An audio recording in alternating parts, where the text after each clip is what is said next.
All right, guys, welcome to the live. I am Zatanna, Mistress of Magic. Let me just get my gloves on because it's hard to do anything when you have gloves on. So, welcome. We have a very special read today because it is a new moon in Libra. So, that's all about partnership and all that kind of good stuff. So, let me just make this a little brighter. Let me see if I can play some music. Oh, I was going to play some music, but then I need to get my laptop fixed. So we'll do that in just a second. So welcome. Let me just get myself sorted. I was going to play some Janet Jackson actually because Son of a Gun would kind of work with this. Sharpshooter in a breaking hearts. Baby Chicolo, Sex Pistol. I don't know what the words are. Hey Joko, how's it going? Welcome. Happy new moon, everybody, in Libra. We may do some battles today. We shall see. Let me get myself all straightened up for you guys. All right. Whew. Okay, so I hope you guys are all well. It's a new moon, so we're in a new lunar cycle. And so I am your host for this evening, Zatanna. What are we going to read tonight? We're going to read dun, dun, dun, dun, Constantine. Oh my gosh, now I've got to flip it so you guys can read it. 1 second. I hope you guys are doing well. There. Perfect. All right, so my friends, we are going to do a read of Constantine. But before we get into that, we are going to talk a little bit. Hey, Samations, lots of love from. Yay! I'm putting on Zatanna today, so Mistress Z. We have that Z in common. Hold on, let's get this going. Okay, so if you guys are not familiar with Zatanna, she's kind of awesome, I think. She's in the animated version a bit. Hey, Dandy Money Man. Hey, how's it going? I was in the studio today, actually. So I have a few stories to tell you guys before we get into the read. We're in spooky season, so I thought to myself, it would be kind of nice if we did like a scary story reading. Thank you. You know who I am, right? I'm Zatanna, and Zatanna is so hot. Let's get into. I have my whiteboard with me just to talk a bit about timelines and how Zatanna relates to Crisis on Infinite Earth and how Constantine relates as well. Hey, Conjura. Okay, so it's a new moon in Libra, you guys. I'm going to start with some astro. So, because that's the real magic on this realm, right? So, Zatanna, I'm going to welcome class to magic class. Flo Panda. Oh my gosh, you know what it is? What inspiration for fashion other than the girls from the comic books, right? So it's thank you for that. I love Zatanna because she's a performer, right? She's a performer, she's a stage magician, as well as an actual magician. And I have a few friends of mine who are magicians. One of them her name is Charlotte Pendragon. I recommend you guys give her a follow on Substack. There's a few other magic people I follow on there as well because there's an art to magic performance. Like if you guys have seen the movie The Prestige, right? And it's funny, in The Prestige, you have Alfred and Batman in like different roles, right? And so just to get you, let's ground ourselves first. We're going off into like 5 million different places. So I'm Zatanna, the Mistress of Magic of the DC universe. Zatanna Zatara. And I see you there, Sergeant Frosty Man. How's it going? And I'm sorry if I haven't said shout out to you guys in a little while. And Zatanna hasn't been live in a little while. But there's a reason, I suppose, for that. So, Zatanna. Zatara. That's me. Hi. So my dad is, my gosh, it's the same as like Zatara, something like that. A lot of Z action, right? So my middle name is actually Sabrina, right?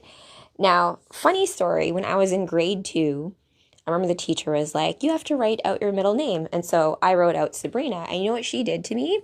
She took a big red pen and then put an S like this. And I was like, that's not my name. She's like, well, that's how you spell Sabrina. I'm like, that's not how I spell Sabrina.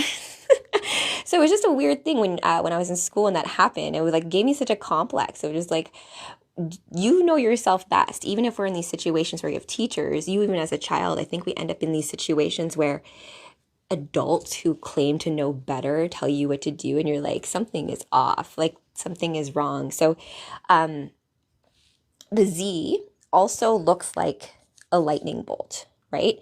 And that lightning bolt typically, I like to say, symbolizes the connection between heaven and earth, right? You know how like you are like a lightning bolt or like a rainbow bridge, right? You're connecting higher realms to this material realm kind of situation. So let's get into magic for just a second in the DC universe world, at least. Now, I was on a Supergirl yesterday, and we talked a little bit about how the Supermen, the Kryptonians, oh my gosh, come on, pen, don't fail me now. Okay, whatever then. The Kryptonians, or like the Supes, are actually vulnerable to magic. Now, in the DC world, there is like something called Justice League Dark, which consists of Constantine, myself, Madame Xanadu, Frankenstein, and a few other characters who deal with the more magical aspects of the DC universe. Now, since we're coming onto a new moon, right? The biggest themes for this in like a big cosmic sense is we're doing this in like a last degree of Libra. So it's a lot of reassessment of relationships. And so what does that have to do with today's read? So John Constantine and Zatanna are typically, actually, not typically, but they are lovers. Actually, John Constantine has many lovers, I'll put it that way. I just wrapped up watching the one and only season of John Constantine. I don't know what show aired or what network aired it, but it was in 2015. And the voice of that Constantine is also the voice of Constantine in the animated versions later on, if you watch that. So I'm going to give you guys, I wish my freaking whiteboard worked, because I wanted to go into timelines with you guys and how important Constantine has become to the DC universe and how crisis works. Okay, so in the DC universe, oh my gosh, no, okay, I'm going to have to illustrate this with like my hands. All right, so in the DC universe, when I was Supergirl, I read you guys Crisis on Infinite Earths, right? And so that story came out in 1985, and this was a way of cleaning up the universes, right? You had all these different multiverses, and so there was a way of just synthesizing it down so that you ended up with like one Superman, one Batman, one origin story, that kind of stuff. I have a top coat. It's just hot in here. Do you want me to put it on? I will. I'm actually working on a dance Till I Get So Lonely by Janet Jackson. You guys remember the music video? And she has like the duh, duh. And I wanted to play the song, but like my laptop's doing crazy things right now. Tech is acting up. And I'm going to say it's because there's a lot more electrical energy in the cosmos right now. So we have a new moon. DC Comics. Oh, Matthew Smallwood, horror author, DC Comics always messing with their continuity. Yes, Matthew, but I feel like there's a method to the madness, and I'm gonna open up some questions to you guys who are comic book fans and read between the lines to deeper meanings behind things, right? Thanks, Michael. Hello. Okay, so Zatanna's the perfect character to talk about this, right? Because we're going to do like break the fourth wall, right? Step outside of the comic book, so to speak, which is what magicians tend to do. In the comic book Promethea by Alan Moore, there's a scene that ends up happening. Spoiler alert.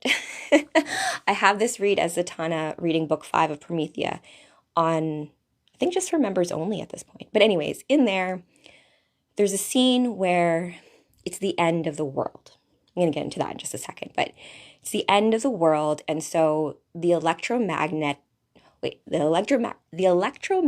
fields of the earth start acting haywire, and as a result, people's relationships Zatanna's so powerful, she spawned into our world. Yes, you guys needed me. That's what I was told. JDB, that's sweet.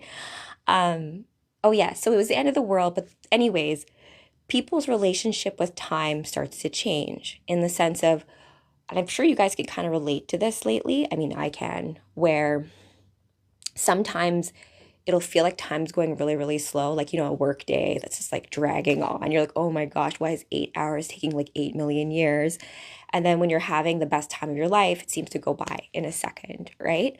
Or situations where, in this case, what seemed like last week was last year. And what seems like last night is actually tomorrow. So where we are in time-space continuum is actually related a lot to the electromagnetic fields, the morphogenetic field, as well as our perception of time in it, both within it and then eagle eye view outside of it. What's my zombie apocalypse melee weapon? I can't use a shotgun, right? It's not a melee weapon, right? I play Halo, right? So when you play the Flood, when you go up against the Flood, you need a good shotgun. But if I needed a good melee weapon, I would say like an axe, one that you can both hack and one you can throw. So, right, range and close by. Or maybe a boomerang with mods on it. That's not really melee either. When I play D&D, I like being ranged. I don't like being in the fray. I like being far away and shooting arrows. Indeed, I am a rogue usually when I play D&D. And magicians, right? Magicians are actually a character type in D&D as well, right? Not to be confused with sorcerers, right? Funny story, when I was playing D&D, we found a chest. And I was like, well, one of the magic users should use the scroll, right? And our sorcerer friend, he's like, well, I'm a sorcerer. We don't use like magic books or schooling, right? Because it's much more raw and you're dealing with like the source. So I think it's something for you guys to also note in your own abilities where your own personal power comes from, right? In the DC comic book universe, they do actually, I have an image actually on Sunday. Oh, Timmy, thank you for that. Of course, Timmy, we are all family. I can't explain it to you guys though, but since going live on TikTok and like talking to you guys about certain stories that I have found resonating with me and like mean a really like characters like Zatanna who mean a lot to me, and people don't know who that is. But you guys do, right? And so there's something really special about that, right? Thank you, Robert. Okay, so we are going to read Constantine in just a second, but I'm just going to get you guys up to speed in terms of some DC timeline continuity crisis stuff, and just my findings, my findings. So, fun story. Today, I live in Toronto, downtown Toronto. We actually have a library here that is called it's like a science fiction and fantasy library. It's like a reference, like super nerdy. They have like everything in there. They have like old D&D books. They got all just the old archive copies of like science fiction, fantasy, anything that deals with that kind of nerdy stuff. And so it's on the third floor of this I forget what the library is called exactly again, but if you come to Toronto, I recommend giving it a visit because it's actually under threat. So such a crazy, what a rabbit hole I went under, right? So I was trying to find Legion of Superheroes. So are you guys familiar with Legion of Superheroes? That whole storyline with Superboy and Supergirl and the 30th century with Lightning Lad, Lightning Lad, Saturn Girl, Cosmic Boy, and that crew. Legion of Superheroes actually inspired X-Men, right? So we actually have something in DC that inspired something in Marvel, and kind of funny thing, that might be a wizard's tower in real life. You know what, JDB? You might be right. But it is under threat. And I'm going to talk to you guys a little bit more about how you guys can help. So if you walk in front of this library, there's two griffins on either side. For like, I walked in, I was like filming myself walking, and I screwed up. I have to do it again. And it's up on the third floor, and I asked the guy, I'm like, I'm trying to find Legion of Superheroes. So he gave me the book, and you're not allowed to remove anything from that library. I had to like check my bag. You can't have water in there. And so it's like this, I don't know, it felt like such a sacred space to comic books and science fiction. It was so cool. And, well, hey, Big Meech. I'm Zatanna. Yes, I am Zatanna today. We're going to be, not again, Pen. So we're going to read Constantine a little bit in just a second because Zatanna loves Constantine very much. I love Constantine very much. I love Constantine's character very much, just because it's a hard walk to walk. To all of you out there who are walking that walk, appreciate you. So, the DC timeline continuity. I'm going to talk about this from the animated standpoint because in the animated movies and shows, they have cleaned it up a little bit from the comic books. So in Crisis on Infinite Earths, Supergirl dies, Flash dies, and a whole bunch of worlds die as well, right? And in the animated version, they keep all the beats the same, except for the fact of the reasoning why the anti-monitor exists. The way that they explain it is that it's like an antibody. And this is kind of true too, what really happened in real life, right? The fact that, DC Comics had all these different multiverses after Flashpoint, right? So when the Flash, broke timelines, right? We ended up with like all these different timelines. And so what ended up happening was it was just kind of like this confusing mess of all these different worlds, right? So Marv Wolfman, George Perez, they created a story that would end up cleaning the universe up quite a bit, right? So, oh my goodness. Wait, okay, we're okay. So I'm gonna keep going. Yeah, so it's looked at as like an antibody. Now, why, right? The way it's explained is this. There's the events in the DC universe where they go up against, is it dark side? Something like that. Anyways, so they go up against Darkseid and they lose terribly. Like I think Superman ends up with like kryptonite poisoning and he can't loses all his powers. And it's like this dark time. And so Constantine goes up to Flash and he tells him, how about we just make it like none of this ever happened, right? Let's go back in time space and let's like rewrite this, right? Now, when they do this, there's ramifications, right? So they do this, they reset the universe, and then there's a movie called House of Mystery, where Constantine is basically like in a cage that's Spectre puts him in because of what he did in terms of like messing up the time stream, right? Because he just basically went back and was like, okay, I'm going to just like reconfigure everything, because Constantine knows better than anyone that there is always a cost, right? You can't get nothing from something, or something from nothing, or nothing from nothing. There is an equation and it ends up being balanced in some sort of way, whether or not it's through like sacrifice or action or focus or these types of things. You can't just like, oh, now it's here. There is still an element of effort to it. So now also when you mess with things of a great cosmic scale, there's going to be ramifications for that. So Sector puts Constantine in this house and he ends up reliving over and over again through infinite times his friends killing him, right? So Zatanna is like appears every once in a while all sexy. They have like kids, right, which end up killing them. But the point is that Spectre has put him there to protect him from the universe. Because once Constantine gets out, he figures out a way out. The universe basically sucks him in and turns him into pariah, right? As punishment. This concept of being in all these different worlds, which now have split because of his dabbling in the time stream, he's caused infinite worlds to be birthed, like too much, like a cancer, right? Like over multiplying. So that is the result of the anti-monitor, like an antibody coming in. And so Constantine, as like a being who exists outside time, is what caused the crisis on Infinite Earths in 85, right? So this weird thing of how time works and having to do with Constantine and just this idea of certain characters in magic existing outside of the time space of the comic book itself.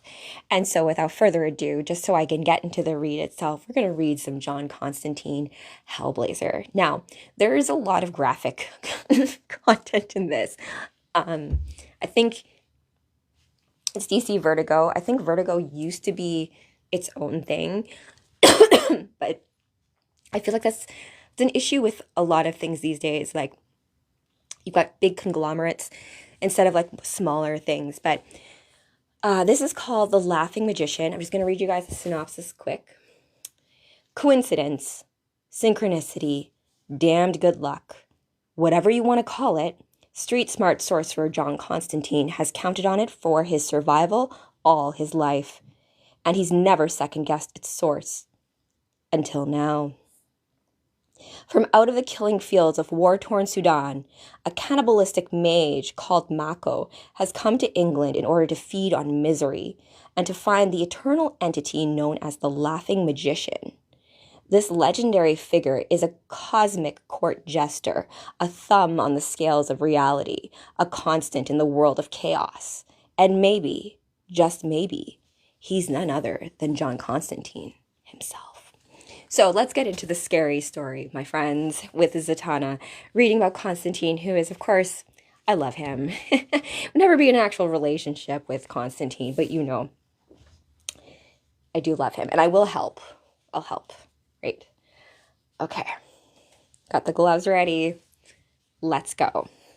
So we're going to skip a little bit ahead because I kind of called out some of the more, I guess, not important parts, but like just the way that the dialogue works. Remember I told you guys how in stories you can like convey truths that are just not easy to do in like, I don't know, sober reality life. Oh my gosh, some of this is super graphic. I don't even know if TikTok will like me for doing that. Okay.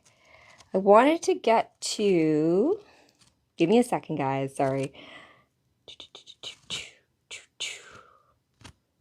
Scary, too scary, very scary. Okay, well, I wanted to go where Mako talks about how John Constantine is the laughing magician. He's like, I'm not the freaking laughing magician. Okay, let's do this. Oh, you love Constantine stories. Oh, great, Oliver. It's like you knew. You had your little extra sensory. Your ESP is working. So Constantine in the graphic novel, right? He's a renegade mage, right? There was a video essay I watched on YouTube that was really cool about it. Like, he's like a true rogue, right? Just in the sense of he has a moral compass. Like, he does feel everything he's doing, right? He doesn't do anything lightly, and he's aware of the cost. He's willing to pay that cost and like live with it. I remember in the show, he told the girl Z in that show not Z, because Constantine likes the Z chicas. But Zed in the TV show, she's a psychic and she divinates by drawing. So she gets visions and then she draws them out, which I can kind of relate to on some level. So let's just get right into it. I'm going to skip ahead in places that seem a little bit too graphic, where TikTok may get mad at me because they have before, you know, right? All right, guys, let's go. Nice one. Knew you wouldn't have any trouble lifting it from evidence. Man of your reputation. I had to grease the wheels, cross a few palms if you know what I mean. I'm out of pocket. Are you bollocks? That armed response copper paid you to make this disappear, didn't he? The proof of this incompetence, mistaking an old tree not for a gun. Fuck, who squealed? No one. But it stands to reason, doesn't it? last thing, I can't do a Constantine accent. Please forgive me for that. Last thing the Met needs is another IPCC investigation into the shooting of yet another non-white immigrant. Scares the tourists off, right? No evidence, no inquiry. All right. So what's it to you if I took a few quid for me trouble? You trying to blackmail me, Constantine? I've been blackmailing you for years. Watford, why stop now? Just when I'm having fun. Besides, I know you're just dying to make it up to me. Oh, so you can tell your mates in the Vice Squad to turn over the Hungarian's knocking shop in Mayfair, sharpish. But the Hungarians all paid up, which means he won't be expecting it. Tell him he'll find 2 Tory MPs and the Archbishop of Canterbury's private secretary on the books. I'm sure they'll make it worth your while to keep it out of the gutter press. So what's all in this? Wait, what's this all about? What's so special about some manky old tree root? Beats me, but a man died to get that tree root to me. You? What? You reckon he come all the way up from Bongo land just to meet John Constantine? He knew the border SWAT were chasing him, knew they were ready to fire, but he didn't care, just as long as he could give me this. The question is, why? It could be a setup. You reckon someone's out to get you? Someone's always out to get you, man. And it's true. He's like, always. So essentially, there's this tree root that has been smuggled across the border. We thought it was like some sort of weapon, but it's been, he's trying to get it to John Constantine, right? It says here, the victim was an optometrist from Khartoum. That obscure enough for you? Sudanese, eh? Watford knows better than to ask what I was doing in Dover that day, which is just as well, because I'm not exactly sure myself. All right, go talk to the Vice. I'll be in touch. Surfing the synchronicity wave, I call it. Sometimes you just have to go with the flow, and it takes you where you need to be. It's a gift, something I never analyzed too closely, for fear of losing it. That it? You're not eating then. Just stopping in to question you and running. Ah, well, I already had me Weetabix, and he's out. As Aristotle so eloquently put it, or was it Plato? You don't fuck with a winning streak. Indeed, Constantine. All right, so I'm going to flip a little bit ahead. So he's got this root bark. He's trying to figure out what the heck that's all about.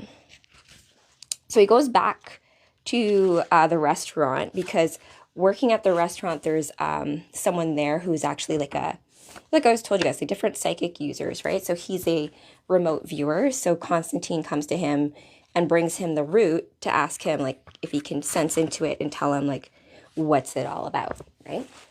So I think she must have a soft spot for you, John. It's the only explanation.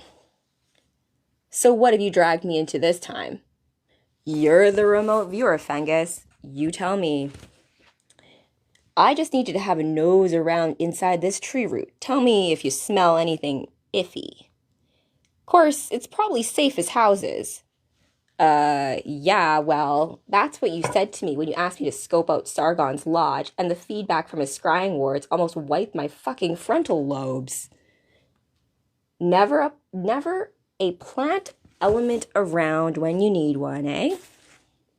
All right, here we go. But you owe me for this, John. Well, anything? Feng? So he's like asking Feng, who's basically his remote viewer, to tell him what's up with the tree root. What does it say?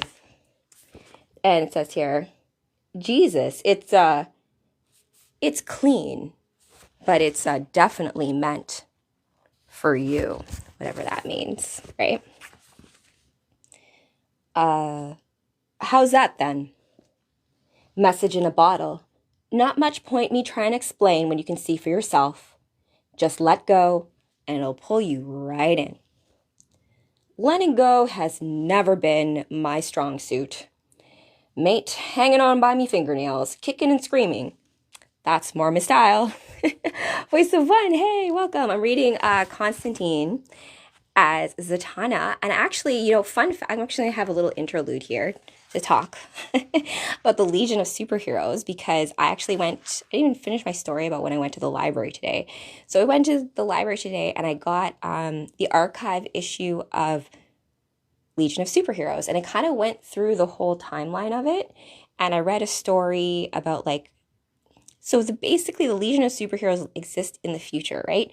With Superboy, they exist in the 21st century. With Supergirl, they exist in the 30th century. Now, the way it kind of works is that they're all teenagers, right?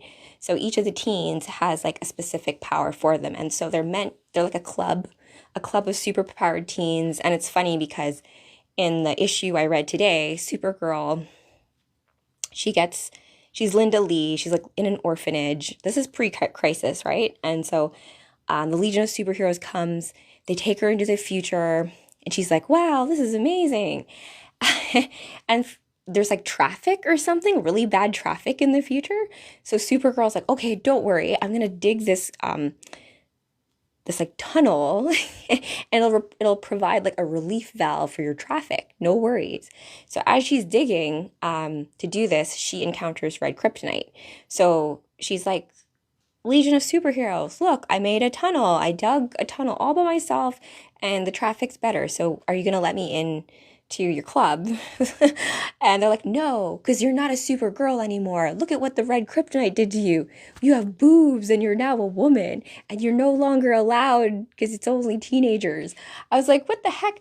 Red kryptonite makes you older? So Supergirl's upset. She goes back into like the present day, and then like the effects of red kryptonite like wear off after a time. So it's just kind of funny. Flo Panda, do you think in the future the film franchise of DC versus Marvel could be a possibility? I mean, I don't know if you guys played that video game of Marvel versus Capcom, but so button mashy. I loved it. But I have hope, right? Because think about it. A lot of the comic book writers and illustrators and people who loved comic books, I love both DC and Marvel, right? Those two universes can still exist in each other's worlds, right? And you'll find that in many of like the DC comics, especially their big crossovers, they'll allude to like Marvel in a weird way, right? And also too, like weird things like how Captain Marvel Shazam existed before other Captain Marvel, but then like because of copyright, he became Shazam, even though that's kind of like incorrect. But like, all of this is for a reason to me. I think that like, just like we're going to get into this just right now, the message in the tree root that John Constantine got, right? So his remote viewer friend has told him like, this is basically like a message in the root that's tied to you.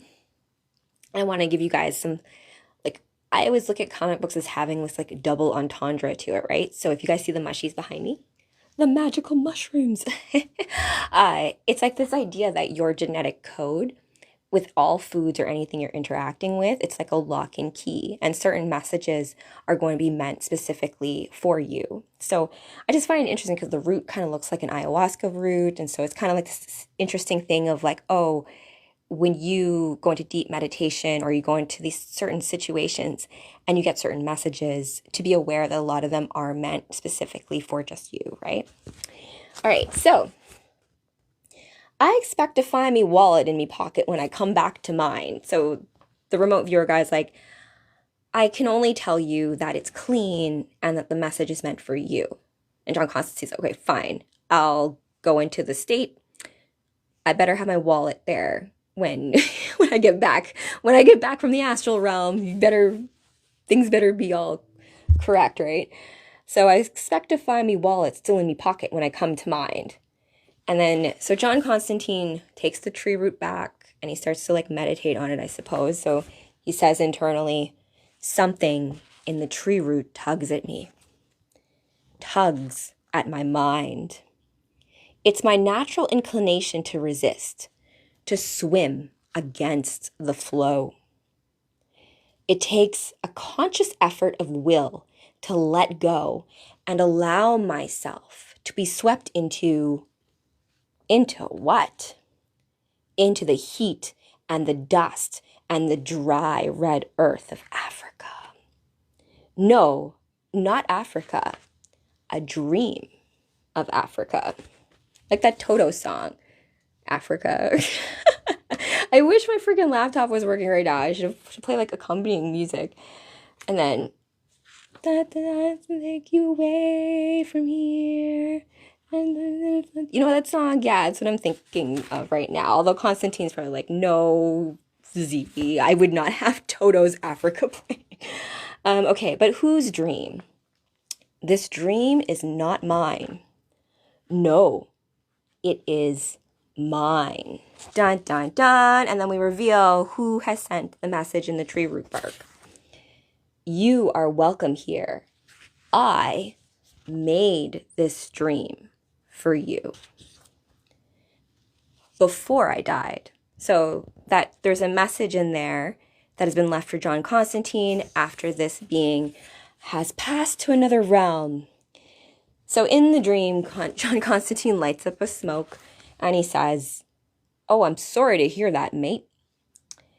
This is just a recording then, is it? Please speak clearly after the tone and all that, right?" And then the being says back to him, "Death is but a joke to you. How could it be otherwise? I remember you. Bound the hunger demon that Gary Lester freed, yeah? He's still paying the price for that one. Poor dumb bastard that he was." So they did actually this storyline in the Constantine show where there's hunger demon in Sudan. And the hunger demon is a small town in Sudan, which has caused everybody to go hungry, right? Because it's like it's a demon that consumes and consumes and consumes. So the shaman in the village notices that there's like a hunger demon, which is this guy right here. This guy notices there's a hunger demon in the village, and knows that he can't banish it because he's not strong enough, because it's a very like old, awful demon. So he can only contain it, but a bottle won't be enough to contain it. He can only contain it in like a human. So he gets like a boy is sacrificed, and they put the hunger demon into him. Now, what happens in the show is that Constantine and a few of his friends, when they were dabbling in magic, they end up in this situation where a girl accidentally gets pulled into hell, or it's like an exorcism gone wrong, right? So this plagues everyone involved with guilt, right? Gary, who's Constantine's friend, is one of those friends who was there. So of course is carrying this like guilt and this like need for redemption in some sort of way. So when he's in Sudan, he sees the boy who's got the hunger demon in him, and he's like, "Wait a minute, I can help you," right? I don't know. So I feel like I want to. Hey, Cake. I'm just basically saying that this is a hunger demon situation. Like, it's tough to kind of talk about these things, right? Like if you have like lower vibrational forces like greed and envy, hunger, when you're really, really hungry, you're of course going to act in a way that's not like your standard way of operating, right? That's a way of kind of like looking at it. So this hunger demon in the boy, Gary, who's ravaged with guilt over what happened with Constantine and losing the girl's soul to hell, is like, aha, I have a perfect opportunity to get redemption, right? I'm going to free this demon from this boy. But he doesn't know that this is actually just a prison for the demon. And the demon's calling to him, right? Because Gary used to be like a junkie, right? So it's like calling him to temptation. Like, oh yeah, help you. I'm going to help you, right? So the Newcastle incident. Yes, Taylor. Yes. The Newcastle incident where Astra, interesting name too, because Astra is a very, she's a goddess, and there's a whole story to Astra as well. She's known as the goddess who loves humanity. She loves to be with mortals, and like her sister's like, what the heck? But I'm jumping ahead. To kick, it's in the human nature. I think it's one of those things where it's like, yes, Taylor, City of Demons, super messed up, right? Um, but you know what? It does speak a lot to magic is not to be trifled with, right? Um, I think I have a hard time talking about like magic and psychic abilities and like the real world, right? Um, how do I know so much about this? Sam likes coffee. I think I have a very active dreamscape, you guys. Constantine did bang LA. I love Angela though. She was awesome. Um, Error, please. Okay, good. Okay, so let's continue onward. Oh wait, I wanted to still explain the demon thing. I got distracted because of you guys. So Gary, yes, he performs like what he thinks is an exorcism, and he puts the demon in this bottle, right? And then he takes this bottle with the demon, hunger demon in it, and he comes to where John Constantine is in, I forget where he is, like New York, somewhere in the States. But you know, border people, right? The border guy is like, what's in the bottle? And Gary's just like, don't open the bottle, man. He's like, oh, whatever. And then, so then he opens the bottle and the hunger demon takes over the border patrol guy. And then the demon goes on this whole rampage. And then Constantine has to, he first tries to do an exorcism and put the hunger demon into like a bottle with a seal of Solomon, right? But it's too powerful because it's a hunger demon. It's like a primordial kind of force, right? When you think about hunger, right? When you think about famine and want and all of that kind of stuff, it's a very old, powerful type of force. So a mere bottle is just not going to hold it. It's no nor ordinary demon. Now, once Constantine realizes what has happened in the sense of like the demon knew that he was weak, and so he used him as a way to like get out of his prison, right? That the shaman in Sudan put him in. So so Constantine realizes this. He talks to Gary, and the only way for them to contain the demon is to put the demon in Gary's body. Right? But Gary does this willingly. It's like a willing sacrifice, which typically tends to be the case with these things when you end up in these horrible situations, which like, is it lagging? Oh my goodness. It's been telling me that it is lagging. Let me drop and come back and then we can continue to read. Okay? You're back. Wait, you know what? I'll leave it because there's, okay. I'm just going to keep going. I did see your message, Pokey. On Discord, right? Tomorrow, I'm going to be doing a lot of work on Discord, actually, to get my game, my RPG game, which is like my homebrew kind of thing, set up. So it's fine. Okay, perfect. Thank you for that feedback, though, Kate, because I hate it when I look in the replay and a lot of stuff is lagging and like where I'm like reading things, and then I'm like, oh, I have to re-record it. Your best friend is Christina V, Miraculous Ladybug. Why does Christina V sound really familiar? Oh my gosh. I'm so bad with names, you guys. I'm so much better with like people's essences. All right. Sounds like a superhero name too. So now that you guys know the background of the hunger demon, Gary, I don't know if the way they did in the comic book is the same. Oh, Sam likes coffee. What am I going to be for Halloween? What a hard question. So difficult. I have a few options in mind. I finally fixed my Cortana cosplay. I have changed the zipper and updated it. So maybe a version of Cortana. Also, I have another cosplay I've been working on of Starfire with like the orange skin and everything. So we'll see what ends up being. Oh, yes. Yes, voice actress from Sailor Mars. I love, love, love. And she was in Power Rangers. Was she really? Oh my gosh. Like the two foundational stories of my life. Power Rangers and Sailor Moon. All right. Now on to more darker things. This is why I love Constantine, right? Because he had to make the hard decision of basically telling Gary, like, you probably shouldn't have taken the demon out of that guy because he was already contained, but he was really pushing for like some sort of redemption that Constantine understood why he did it. As a result, he puts the hunger demon into Gary, and in the show, it's actually quite horrifying. He's like in this room with the demon in him, which basically is like eating him out from the inside. Um, Kind of a horrible way to go, which is what I think Constantine is talking about here. An online Power Ranger is a black female Black Ranger. Oh yeah, love it. Was she a yellow? Was she a yellow or female Black Ranger? You said Black Ranger. It's so funny. I only watched Power Rangers season 1. And I got so upset when they got rid of like the original cast of like the original Red Ranger and Black Ranger and Trini, because I used to play Trini on the schoolyard because there's like no Asians in anything, right? So like I was like, yes, I'm Trini, and like how horrible is it what happened to Trini and what happened to Green Ranger, right?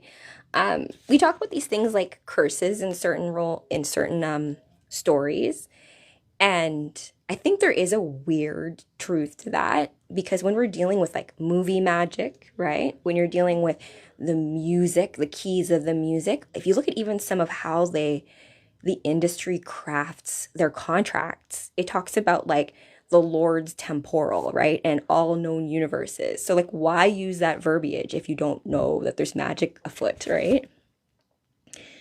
Wait till Rachel finds out that there's been only one female Red Ranger. Oh my gosh, and I should cosplay her.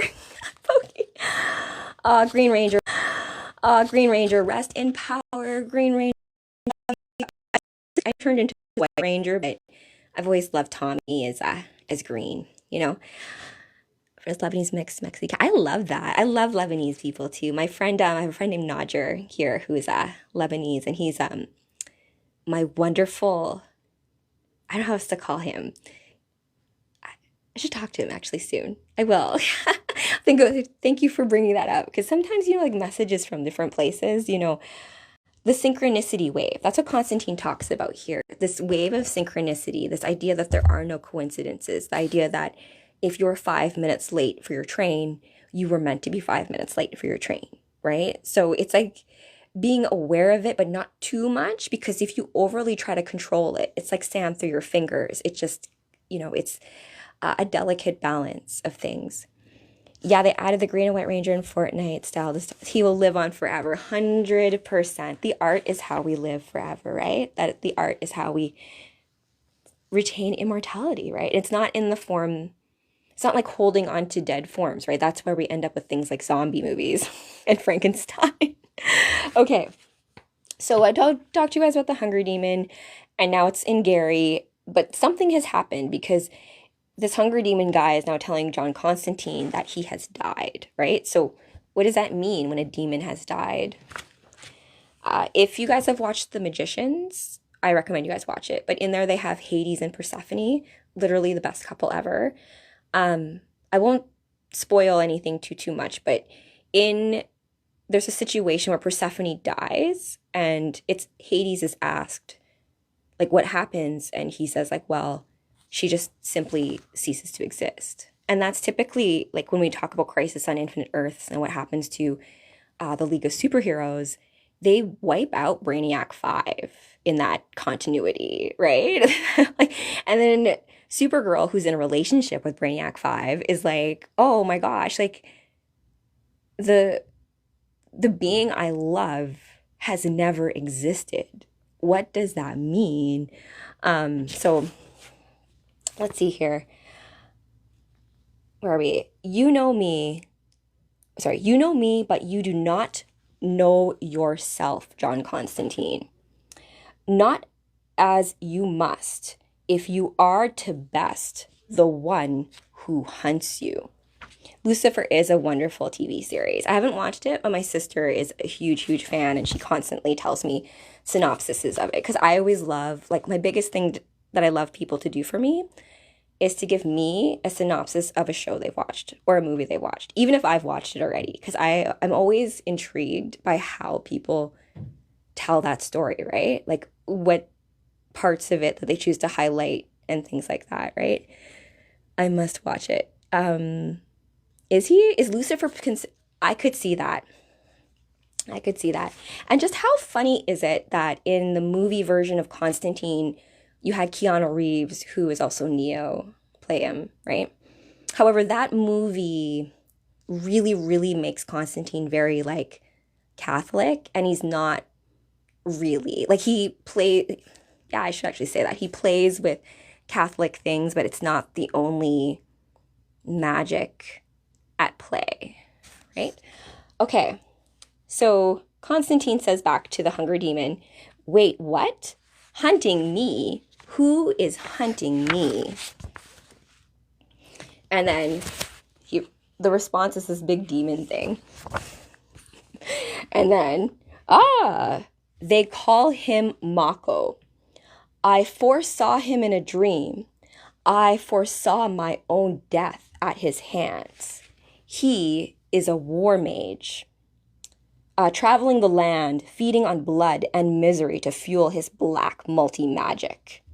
And worse, oh, Papa Dave, hey, how's it going? Thank you for that. We're reading some Constantine. It's like scary stories with Zatanna, right? For spooky season. Also, it's a new moon in Libra. So it's in a final degree, so it's a lot about letting go of old crap, right? And also reinvigorating relationships that really mean a lot to your deeper soul mission. And you got to let go of the ones that no longer serve you, that kind of thing. Or in situations where you have like antagonistic ones, now's the time to kind of like cut the cord. Goodbye. I don't need that ish anymore.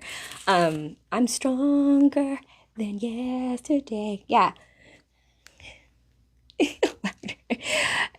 That gives Constantine the immortal coin. Oh, yeah.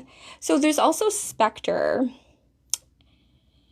Spectre is supposed to be an entity. I was trying to work on a cosplay for my hubby of Spectre because Hal Jordan actually plays Spectre. Not plays Spectre, but he holds the mantle of Spectre for a while. And Spectre is supposed to be like the agent of vengeance in the cosmos, right? Like balancing cosmic order, which ends up being kind of scary, but isn't really if you think about it, right? Because if you are like walking your path the best you can, the best you may, is good enough, right? I think that's the biggest thing to kind of realize with yourself. Like only you know when you are lying, really. And at the end of the day, in the cosmic scoreboard of life, when you have done the right thing, that will matter, right? And it all like is like seen and taken consideration of in the great Akashic record of all things, right? Good and bad. So,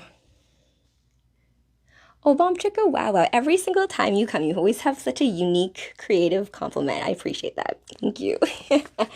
Okay, so Mako is hunting Constantine. He's also apparently killed this hunger demon. Or, I don't know what he means by that. Let's continue. So he's saying that this Mako guy is a Magifagi. Magiphage? You know, like a phage, like an organism that like eats other organisms. So a devourer of magicians, growing fat as a swamp leech on the stolen power of his enemies. All I was, all I knew, all of my power are his now. It's kind of like in Highlander, you know, when you like cut the head off the other immortal, you like get the quickening and you get all their power. It's that kind of situation, I feel like. Yes. Yeah. They were always like, that's the thing about different universes and certain, I would say, like anchor points in timelines. Some things are always going to happen. Like in one of the Justice League Dark movies, the animated movies, John Constantine lets Zatanna die, right? But it's later revealed that Zatanna put a spell on Constantine to make him like run because she knew that he would never just like leave her there, and she needed him to survive to, you know, restart the universe basically, right? And when he dies, he meets Zatanna there, and it's funny how she says it. She's like, you know, death is not the same for beings like us, right? And just something to kind of like reconsider as we are entering spooky season, a reconfiguration of like how we define death and how our relationship is with death. Like even in Marvel Comics, Thanos is like in love with Lady Death, right? So this even personifications of different essences is how we're able to like talk about really like deeper concepts or ineffable concepts, right? Okay, so he's talking about this devourer of magicians, growing fat as a swamp leech on the stolen power of his enemies. All I was, all I knew, all my power, they are his now. Everything but my knowledge of you, my dreams of you, and my memories, those I hid in here, in this old route, and sent it north to find you, to warn you. It's kind of interesting how this demon guy wants to warn Constantine. It's like funny how like different essences have like moves on a chessboard, who their champions are, who they need them to do things for them. Okay, Mako must not know you. He must not find you. For if you fall, this world will fall with you. And so he's trying to be very serious about this in this note. And Constantine, while this is happening, is kind of like, okay, whatever. I love Constantine for that, though, right? The demon's like, I will have your immortal soul. And Constantine's like, all right, tell me something I haven't been told before, right? Kind of thing. It's a good way to like practice going up against your fears, I suppose. So Constantine then says, okay, like, listen, mate, I appreciate the heads up and everything, but why me? I mean, I can follow a recipe book as well as the next bloke, but I'm no master of the mystic arts. I'm just a regular dishonest bloke, just trying to get by, you know? And then he says to him very seriously now, oh no, you are the laughing magician. Oh, Stefan, thank you for liking the live. You have always been the laughing magician. And he's like, do what now? Many times I sent my spirit back and I sent it forth from the dawn of man to the palace at the end of all things. And always I saw you there, shouting defiance at the gods of man's own creation, the thumb on the balance. You are the constant one. When man first struck fire from stone and conjured new gods from the shadows cast, you were there to denounce them. When Pandora's horde were loose to cast man's ivory towers beneath the flood, you were there to cage them. On throughout the ages, continual, sacrificing everything, even your own flesh and blood, for one last desperate spin of the wheel of life. In every age, recurrent and continual, each different, yet each time exactly the same. Each driven to scratch the bloody scabs from the flesh of the world, only to bear the scars yourself. Emperor, assassin, fool, a parade of faces, many long dead, most yet unborn. Ultimately, then, a summation, a distillation. What do I know of magic? Why, nothing, my masters, nothing at all, save that a little magic is a most dangerous thing. Oh yes, a little magic, a little real magic can be very dangerous. Yeah, well, bollocks to all that, frankly. I don't know where you got all this, but you're building me up into something I'm not, all right? I go me way, I go me own way, always have. I don't believe in destiny. I don't have some predetermined role to play in the universe. And believe you me, I am most definitely not the second coming of whatever the fuck. You want to know the truth? There's no big mystery to it. I'll tell you the ultimate secret of magic. Any bloke could do it. FedEx 329, this is Biggin Hill Control. You are not, repeat, not cleared for landing. Please return to your original flight path and await further instructions. Over. FedEx 329, the field is not clear. I repeat, not clear. Pull up. Clear the runway. Emergency teams on standby. She's coming in hard. Oh shit. So we jump to like this plane crash. I'm going to jump a little bit ahead in the story because there's some like naughty looking guy panels that I'll get into trouble for if I show you guys. Oh my gosh. It's so dramatic here. So he goes to, next stage after this point, he's trying to find Mako, who's hunting him, right? So he needs this book from the Vatican Library. So to do that, he goes and he meets a priest. And the priest is feeling kind of like guilty, and we'll see why.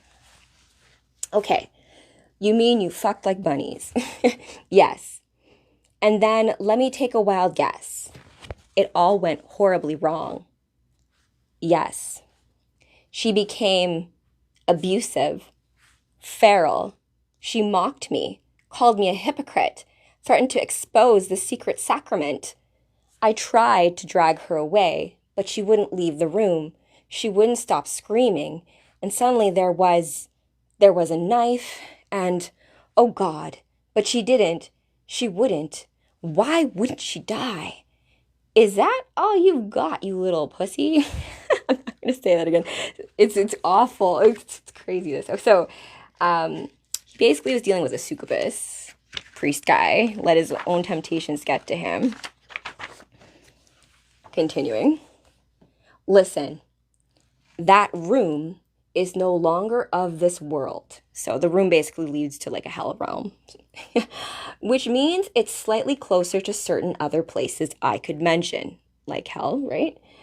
Enough or close enough for something to get its hooks into the girl and summon itself into her. Your lust and guilt drew it like a fly to shit. So you already told you about like lower vibrational things. If you give into temptation or you like go down to like lower vibrational forces, it allows for like these other things to kind of take advantage. Hey Mitsubishi, hi, welcome. I'm Zatanna. We're reading some Constantine, the Laughing Magician. I'm gonna go for a little bit longer, like 10 more minutes, and then I'm gonna wrap. I've got to do some filming as Zatanna, because I do have some stuff to share with you guys as it comes to magic, but in a less more of a live stream and more like movie magic. Maybe I can make a rabbit appear out of my hat one day. We'll see. Okay, so Constantine is basically telling this priest guy because of his lust, and what was else here? Lust and guilt. Guilt is another one. Guilt is one of those feelings, like the telltale heart. It's one of those frequencies and feelings that will like reveal itself or reveal you, reveal anyone. Hey, Spider Carnage, I saw you drop in and stand in Winnipeg. Hi. Okay. But what is it? Well, what else would it be? It's a succubus. You've only gone and let a sex demon loose in the Vatican, you fucking nitwit. Oh, there you go. Well, I mean, everyone's just human, right? So he let a succubus free into the Vatican. And then he's like, oh my gosh. Oh God, I have damned myself. Oh, and Spider Carnage, stand and win, but hello. I'm reading some Constantine, Hellblazer, the Laughing Magician, just in honor of spooky season. All right, and it is a new moon in Libra, you guys, on a final degree. So a lot of that fiery energy of burning off everything that no longer serves you in your soul mission going forward, right? And just having a little bit more of that badassness. And just like all the moon cheese, Pokey, right? That moon cheese, you can kind of consider it like your superpowers. And Imran, thank you. Okay, let's continue. So, oh, and thank you for the roses. Aw, appreciate it. I have not been using bad words, Pokey. That's Constantine using bad words. I am just speaking, giving him a voice, and that's just what happens. All right. Oh God, I have damned myself. Oh, not yet you haven't. Whatever happens in that room stays in that room. Nothing you ever did in there can be considered a sin in the eyes of God. Luckily for you. But if a thing like that gets out, well, that is a complete other story. So basically, because he had this like bow chicka wow wow with like a succubus demon in a room of the Vatican, it's in that room. So as long as it stays there, all good. But the guy's like, okay, so we need an exorcism to get the demon out. And then Constantine says, won't work, not before we deactivate the ward on the room. And in order to do that, we'll have to reverse the spell Borgia used. Fortunately, it's in one of the lost gospels. Here, I'll write down the title so you don't forget it. So here's the trick, right? So Constantine needs this book from the Vatican Library. So I think we should all look at this whole succubus situation with a grain of salt, my friends. The priest guy looks at it, at the book, bringing his glasses down to take a better look. Oh, he's like, there is no such book. And Constantine says, oh, yes, there is, and you bloody well know it. It's locked up in the Vatican's Black Library, and you're going to borrow it for a couple of hours. Oh my gosh, that's impossible. Well, maybe for me, but not for you. I happen to know you're one of the Black librarians. You have access.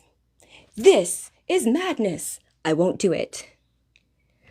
Constantine is both a problem and yet the goat. 100% tangent trying. That's why I love him so much. What contradictions abound, right? And this idea of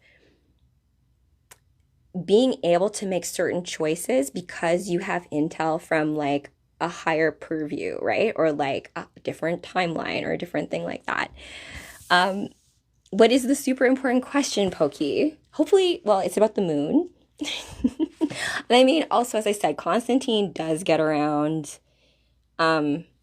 He, as someone has mentioned, he did also make love to the city of angels herself, Los Angeles, the personification of that city. He's also like many different like demons and succubuses, and not to mention all the other magical users out there too. So, you know. Oh, Pokey. Shucks. Thank you for that. It's a glamour spell, right? I was saying this to my friend the other day. I was like, I've been so happy about being 40, right? Like, for so long in my life, people always thought that I was like so young. So whenever I was in like management or any of that, it was so hard to be taken seriously because they're like, oh, you don't know anything. You're like young and silly. And I am young and silly at heart, but being 40 has given me internally more weight to myself, right? So becoming the observer and not the player helps us better prepare our player. Yes, it totally does, Mitsubishi. Yo, I got you. Okay, I'm going to throw something out to you guys, though, right? Because I got my little movie magic behind here. So I want you guys to imagine, right? Imagine that you're Constantine. Well, I'm Constantine. We're all Constantine. Or you're a character like Constantine, okay? And you are going to make a script for a story that includes you and a few other people. And so you write the script out, you do the whole story, you create the villains, all that kind of stuff. So you've created the story, the script. You are now also going to be an actor in that movie or that play, right? For the moment that you are playing that role in the movie or on stage, you suspend just like belief, like you basically like pretend that you don't know what's going to happen. right? But you do, right? Because you have to know your lines. So it's this strange like balance of like surprising yourself. My hubby likes to call it playing hide and go seek with yourself, with your higher self, because it wouldn't be very much fun in this game if you knew all the answers and you were overpowered, right? Oh, you do. I think a lot of people do know what's going to happen. It's just this idea that the future is not set necessarily, right? You're always having multiple things happening at once. It's really up to what your perspective, and like if this is like a record, you spin me right round, baby, right round, like a record, baby, right round, right. Oh, anyways, but the pin is you, right? But just because you're on one song of the record doesn't mean that the whole record doesn't exist, right? So so he's basically telling him we're gonna borrow this like black book that exists in the secret library, right? I would love vinyl. I love music in general. I have memories, some early memories of like being in the basement with my dad listening to old vinyl records, and my dad really loved Elvis, so like old Elvis records. I have like nice memories of that. Okay. Where are we? I happen to know you're one of the black librarians. You've got access. This is madness. I won't do it. Fine. Go tell your Monsignor what you've done, and we'll see how forgiving the Holy See really is. Yeah, go tell your superior that you had sex in a room you weren't supposed to. It's like, what do you think? Preferable? And he's like, okay, well, no. Then stop whining and man the fuck up, you bleeding ingrate. Lots of potty words there, Constantine. Lincoln Park. Oh, do you guys remember Evanescence too? I love Evanescence. Okay. I love this, like, look at that art. Love it. So let's jump here. Hopefully it doesn't get too mad at me. We're going to go a little bit longer. Dawn is breaking as Father Grimaldi hurries through the innermost passages of the Vatican apostolic. Oh my gosh, I can't say that word. Apostolic palace. The lower staff already rising in preparation for the mating. What mating? He must act swiftly before the thing in the room is discovered. The mortification of the flesh, part 2. The library is where the Vatican's most famous works are displayed to the world, a magnet for tourists and faithful alike. Yet deep in the heart of the palace itself is another. The Black Library is where the forbidden knowledge is hidden. The gargoyle watches his approach with eyes that glint unblinking unblinking in the gloom. Silver coffin coins taken from the eyelids of a long dead seer. He feels them probing his soul as he approaches, exposing his inmost self, like the eagerly questing fingers of a child molester. Ugh. But Father Grimaldi is a black librarian. He is permitted. The familiar scent of leather and parchment greets him.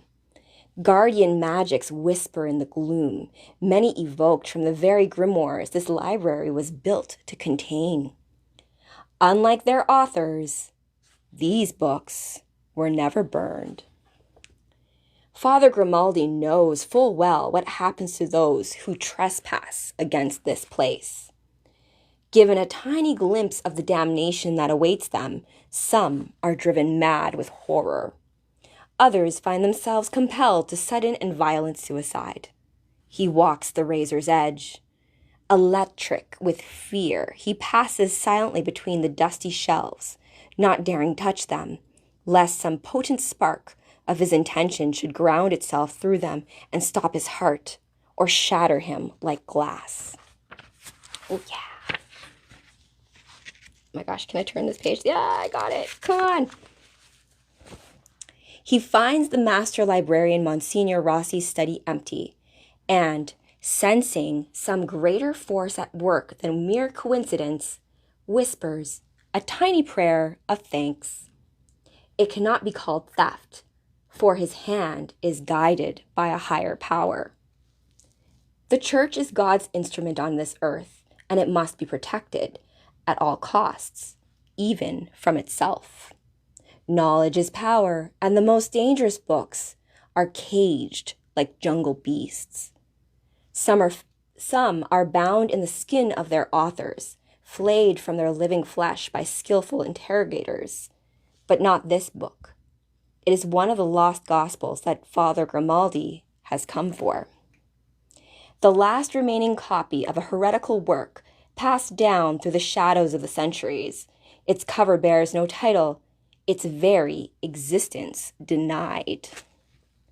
Father Grimaldi has heard whispers of the blasphemies it contains, albeit nothing to the purpose of which the Englishman spoke. No matter, he knows he is lost in mystery now, his path already set. Putting his trust in the Lord, he slips the hidden cargo from his cassock. I don't know what a cassock is. Continuing on, the stark yellow cover of the telephone directory looks crass and garish in its rarefied place. So he's putting like a phone book in place of the book that he's putting back. The Englishman said he had put a spell upon it to make it seem like it looks like the book, right? So there's a glamour spell on the book to make it look like it's the book that he's taking out of the library. A few days ago, Father Grimaldi would have scoffed at the mere suggestion, but now he has witnessed miracles and horrors beyond his own imagining, and he believes. Yet how, he wonders, could something so vulgar ever be mistaken for?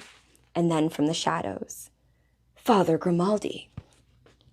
Monsignor Rossi! Oh, you're here! You startled me.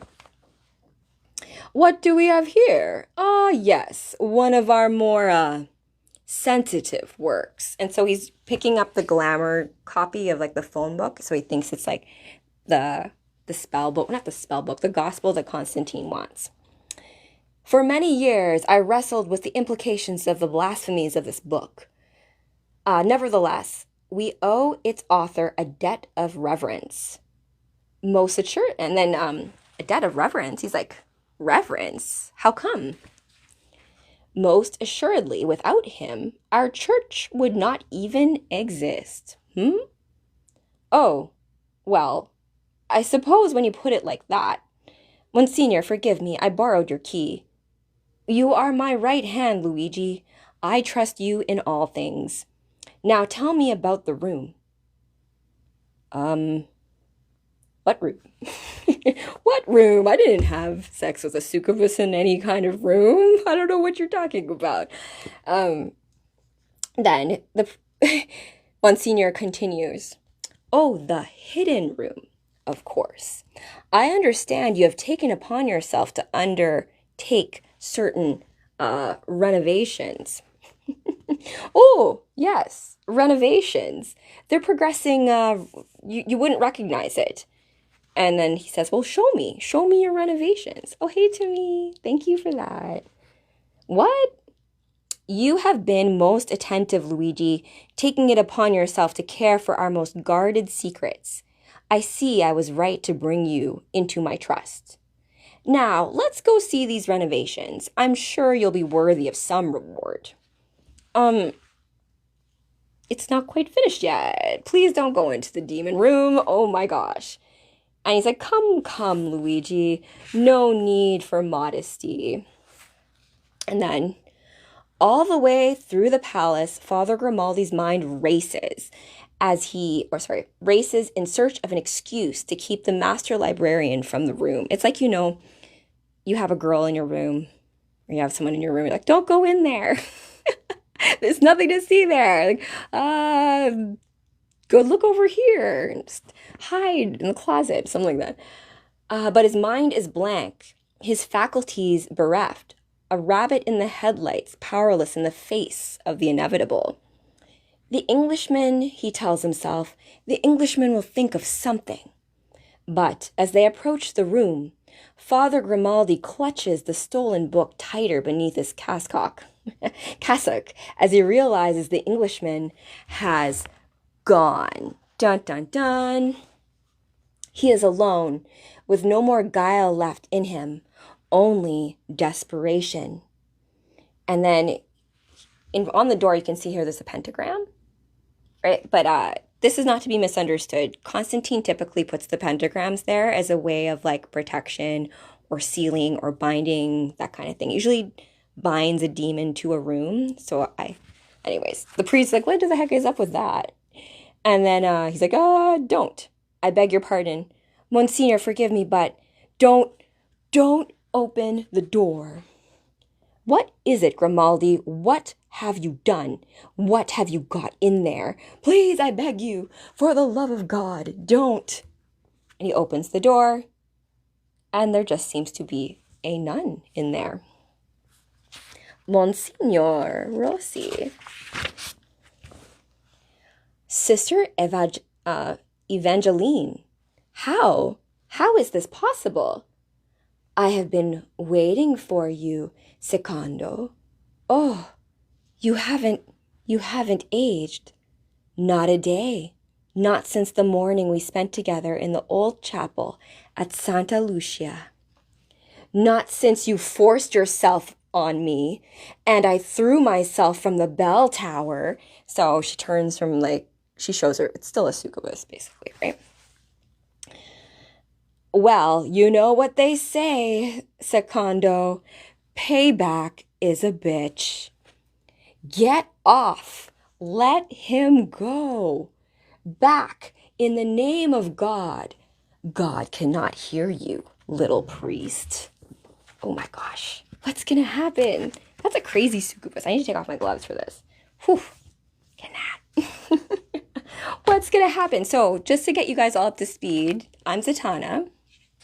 Oh, Brandon, you came just to look as I took them off. I'll put them back on when we finish, just to get to the end of this. So we're reading Hellblazer, John Constantine as Zatanna. We're in the Vatican. There's a succubus in one of the rooms. Constantine has sent this priest guy to go to the library to get a book from a secret room to deal with it. But the succubus in the room turned into an old lover of the older priest. Am I going to TwitchCon? No, I'm not. Unfortunately, I have some friends going to that though. So hopefully I can maybe do maybe next year. That can be a goal next year. My gaming Twitch stuff could use an amp up. So let's put that goal out there. Is LinkedIn actually a good site to find jobs? You don't understand it. You know what's funny, Pokey? It's funny you ask that. I'm not in the corporate world anymore, but my last 3 jobs that I got were all through LinkedIn. I didn't really apply for them. They were more conversations that happened on LinkedIn, and then you send them the resume and that kind of stuff. So I would look at LinkedIn as more as an opportunity to build networks, or you can get to talk to people who are the hiring managers at certain places so that they can put you in the right direction as to where you can actually send your resume or cover letter, so it doesn't get caught up in the Borg of when you're trying to apply for jobs and in the big bucket of if you don't put in the right keywords and it doesn't even get to the hiring manager. As someone who has hired people in the past,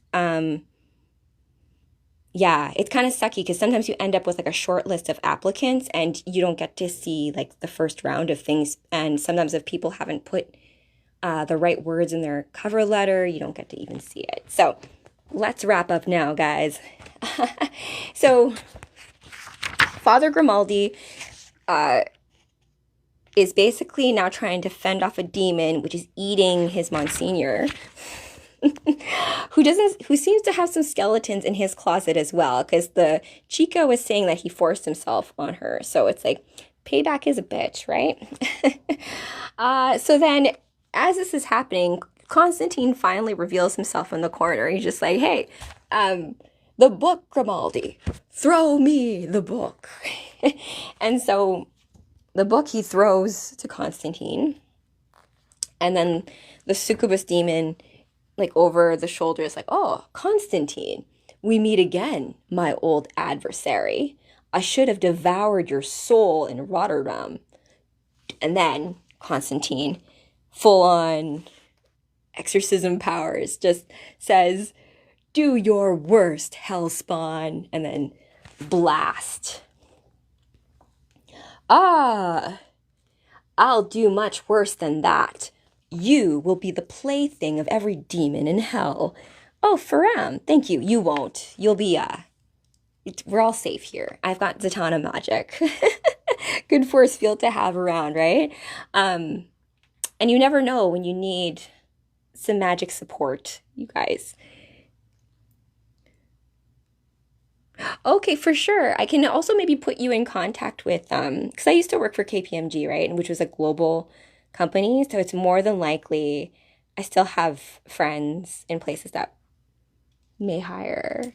Yeah, I just haven't like worked that part of my uh I guess it's kind of funny you bring that up though, right? Because we're in like a new moon. It's like letting go of all the parts that don't serve you anymore, but it doesn't mean that they were never part of you, right? So that whole part of me that was like in corporate and a manager and like hiring people and working digital and blah, blah, blah, blah, blah. Even though I don't do that anymore, I still have connections in that world. Actually have a funny story before we complete this, but I used to be a manager, right? And when I like left the corporate world, one of the girls, I ran into her walking because like Toronto's pretty small, right? So I was walking to like Liberty Village or something and I ran into her and she was like, Rachel, it's so funny. I interviewed a girl who like used to work for you.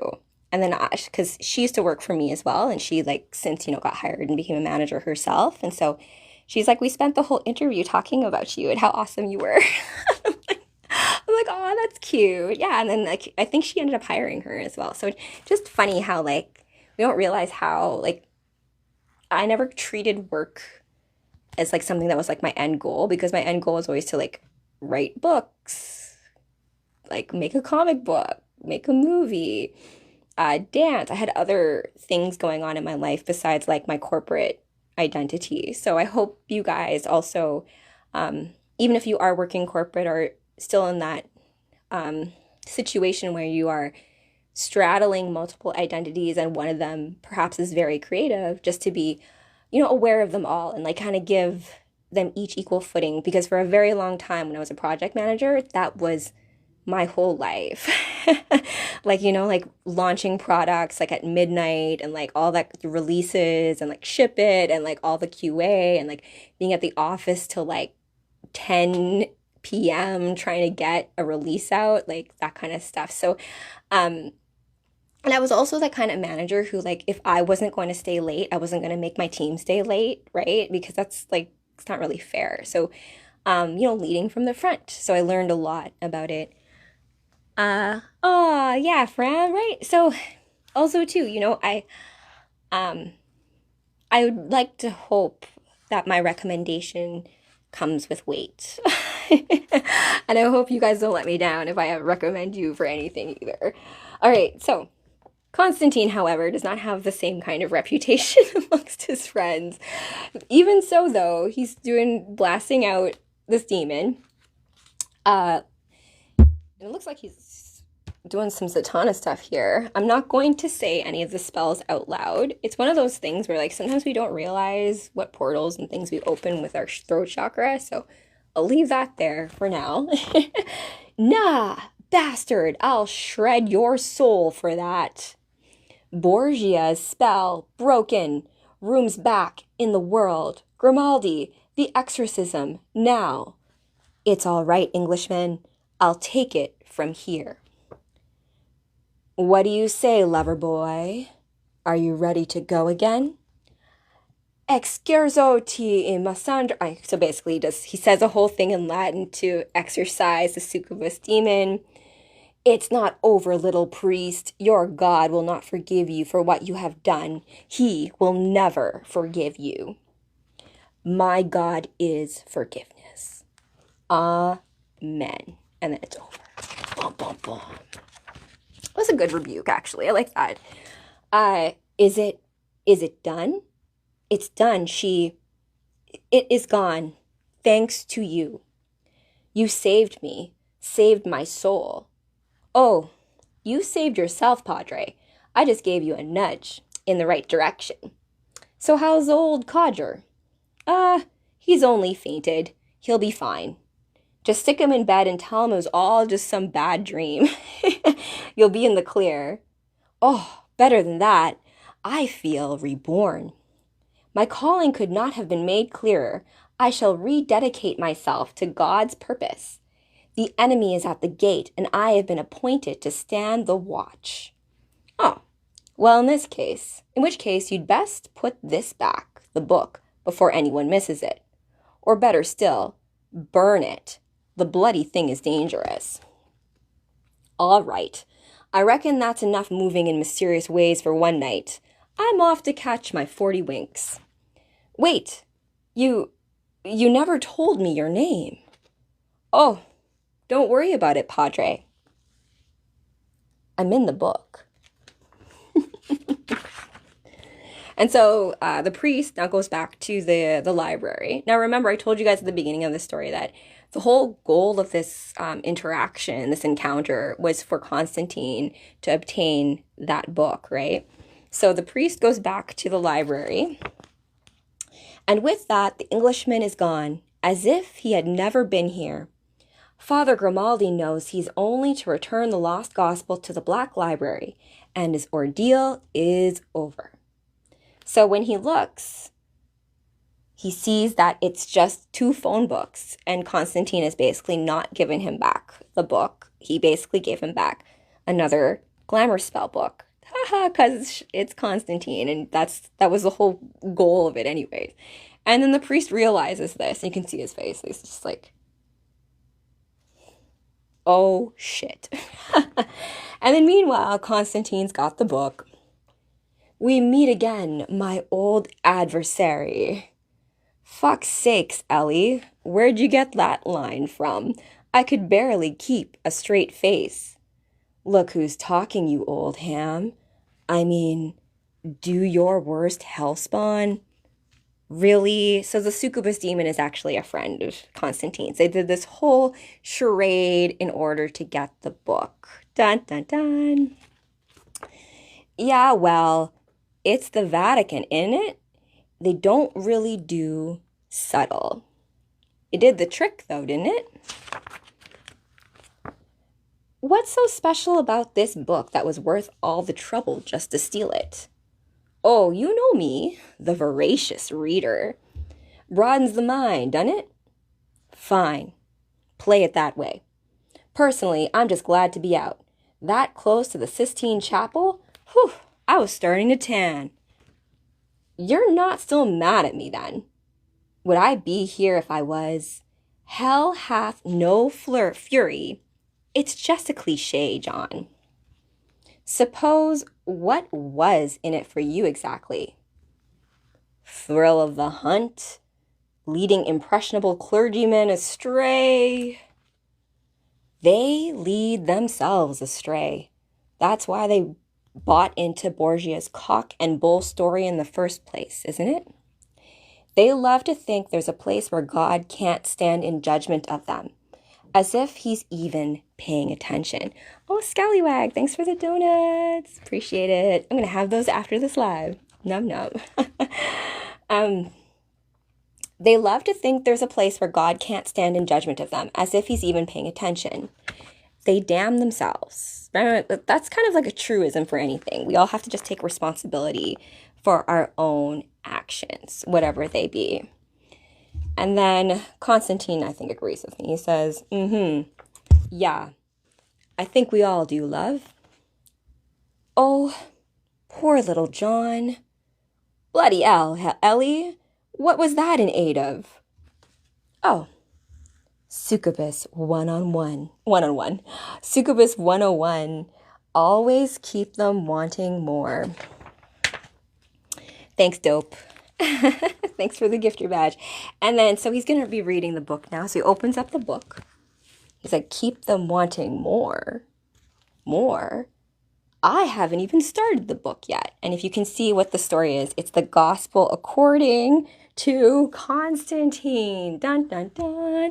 And I think that's where I'm going to leave it for now, you guys. Thanks for joining me for this read, this scary story read of Constantine as Zatanna.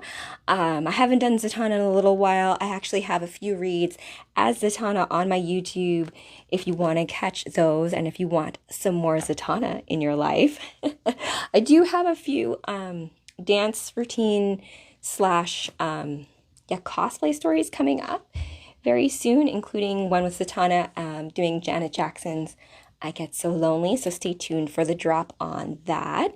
And I think tomorrow we're going to be bringing Captain Marvel to the forefront and Ms. Marvel, the old versions of that storyline, and just also in respect to, different universes and how these like equivalencies between like the DC universe and the Marvel universe, right?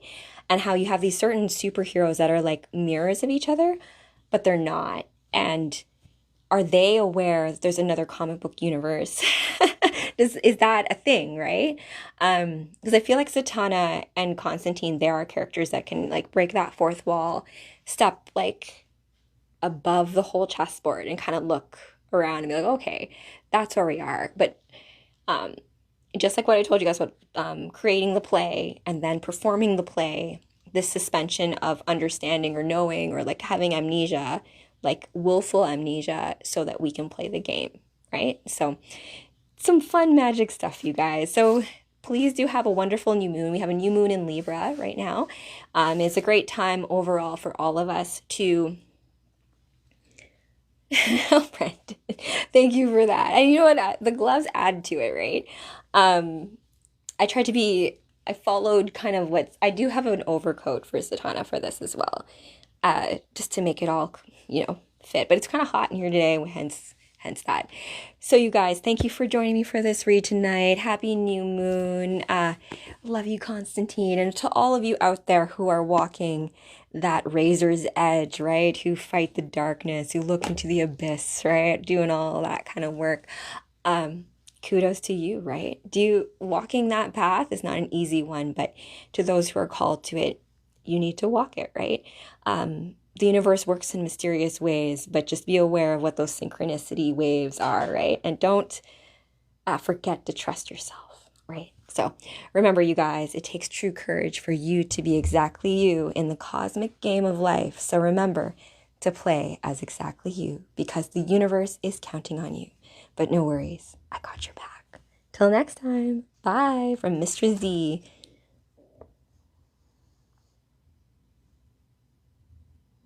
Mm-hmm.